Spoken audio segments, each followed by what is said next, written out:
why the phrase exercise is my therapy is harmful. We've all heard and perhaps even believed the old cliche, exercise is my therapy, and it's understandable why this phrase is so ingrained in our brains. Admittedly, I'm also someone who uses exercise as a way to cope with my emotions. I go on bike rides when I'm stressed. When I'm angry, I bench press about it. I like to make up dances about my feelings. I also have a history of being a compulsive exerciser at times, but once I started to deal with my own disordered tendencies with food and exercise, I realized something important. While exercise can be a useful coping tool, it is not a substitute for therapy. Therapy is therapy, exercise is exercise. There is a fine line between using it as a healthy way to deal with stress and letting it become a compulsion that takes over your life. Exercise is great for our mental health. There's no debating that. Our brains produce feel good chemicals when we work out, according to a January 2013 review in Brain Science. So it makes sense that hitting the gym can boost our mood. So if that's the case, who needs a therapist when long runs and a HIIT workout can make our brains happier, especially after an argument with a loved one or a doom scrolling on social media for too long?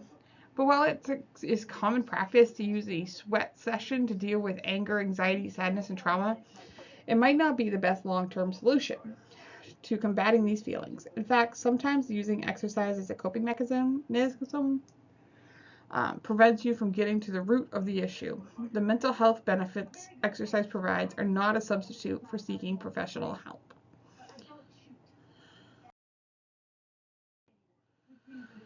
Why therapy is sometimes necessary. Many mental health professionals, like Stephanie Roth Goldberg, believe the exercise is my therapy phrase is harmful. It reinforces the stigma that needing therapy is somehow a weakness, and it dismisses the therapeutic process. When it comes to mental health struggles, too often people get caught up in the belief that they have the capacity or obligation to work it out on their own. That might be where overusing exercise as a tool comes into play. Exercise can't be your only coping mechanism, and it can't be the only way to emotionally regulate because you don't have access to exercise all the time. Among other things, therapy can help identify problems you need to work out and find other coping mechanisms. The key takeaway: exercise is therapeutic, but it is not therapy.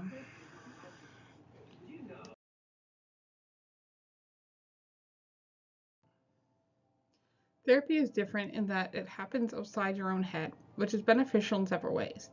The idea of having a space that is safe and validating and getting to work out your own thoughts diminish shame.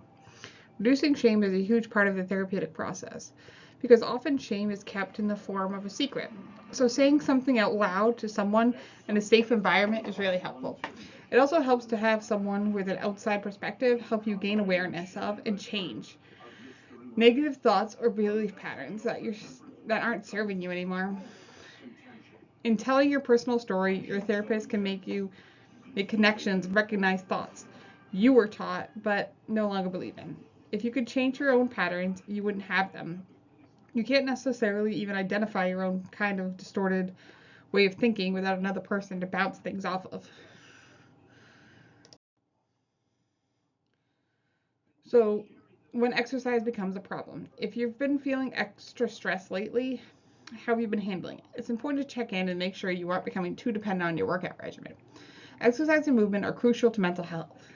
It plays a huge role in our ability to cope with stress. It's when it becomes obsessive that it becomes a problem. There's a fine line between healthy coping and obsession. You should pay attention to what happens when you take a rest day. If not exercising that day really throws off your mental health, or if you're unable to function and it creates anxiety or impacts your eating, take notice. The inability to have a rest day or take time away from a sport is a major red flag. While you can't really get physically addicted to the dopamine and other endorphins created from exercise, you can get hooked on the post-workout feeling. It is more of a behavioral addiction, but an addiction nonetheless.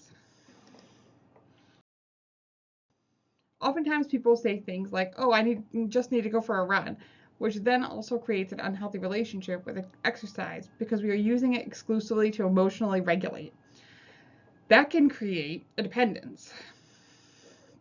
So watch out for when the stress relieving activities become the stressor. If it feels like you are looking for an exercise fix, it might be time to seek professional help. In the long term, you risk overtraining. The physical impact is great. You don't want to train through injury, and pushing day after day can lead to even more mental health struggles. So, healthy is subjective. Each of us decides for ourselves whether or not certain behaviors or habits are serving us.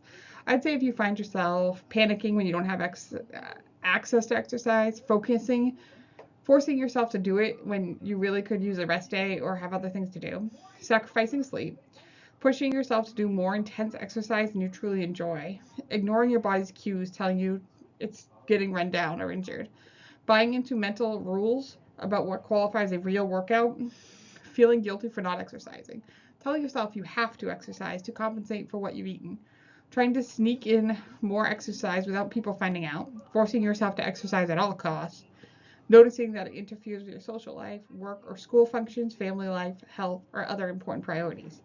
These could all be signs that your relationship with exercise has become one with an addictive quality to it.